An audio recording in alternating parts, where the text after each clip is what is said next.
A lot of us golfers know that all the Pro Tour golfers have completely different swings. You've got Jim Furyk with his massive takeaway on the outside, you've got Dustin Johnson with his massive bowed left wrist position at the top, and you've also got people like Sergio Garcia who have the loop and the ideal, what you like to call, swing, like Adam Scott, who's pretty much on plane throughout his entire golf swing. But what if I was to tell you that most, if not all, tour players have three things in common that help them maximize how fast they can swing the golf club, meaning that they can maximize how far the golf ball travels. These three things are what any golfer out there can do, no matter what handicap you are. You can learn these and implement these, put them into your golf swing to help you maximize your swing speed, start to increase that ball speed, also transfer that into more distance. I understand that some of these may be difficult for some of you to do, but give it a try and see how far you can go. So let's dive straight into it. So diving into number one,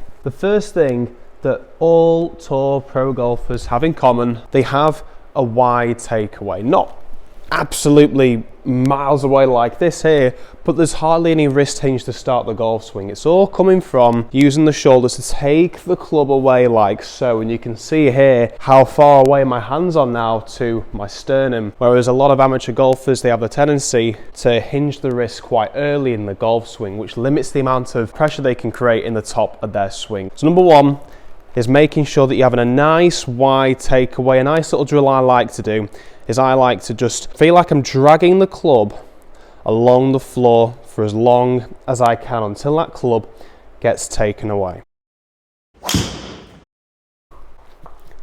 And I've crushed that one straight down the middle. Moving on to the second thing that I see all pro golfers have in common, and that is the hip and shoulder turn. You see so many of the great players out there on tour, Rory McIlroy, even Tiger Woods. He did it throughout his best days in his career. He still does it these days, where he'll have this nice takeaway to start off with, but in the backswing, his shoulders well over a 90-degree angle. A few of you golfers out there might be thinking, oh my gosh, if I did that, I'd break my back. But just see how far you can go.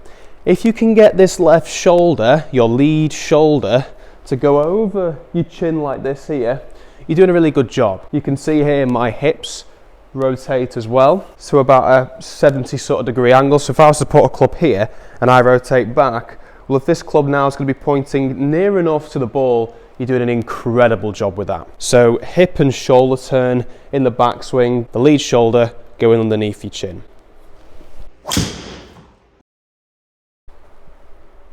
Another decent shot. The third and final thing is the amount of pressure they create in the downswing through the lower body and the ground reaction forces.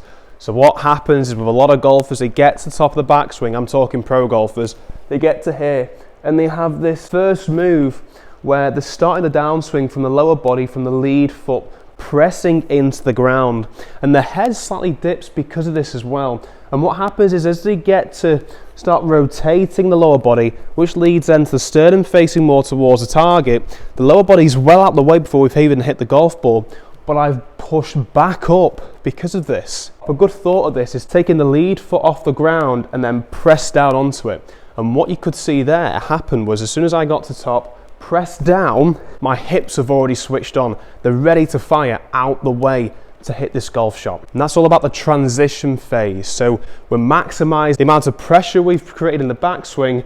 We want to add 100% of that into this golf ball. A lot of us, we have the tendency of just swinging through like this. It's no power from the lower body. Switch those legs on, drag the club along the floor, and then the lead shoulder underneath the chin, lifting the lead foot up and stamping on it.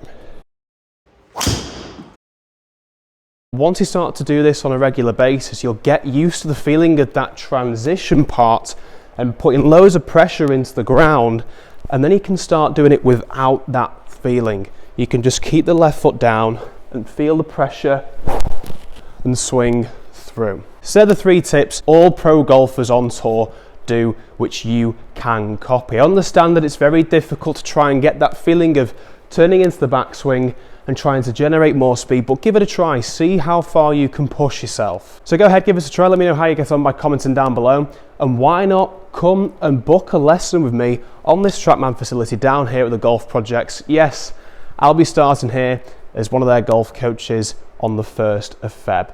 So if you click the link below, you'll be able to head straight to the website and make a booking.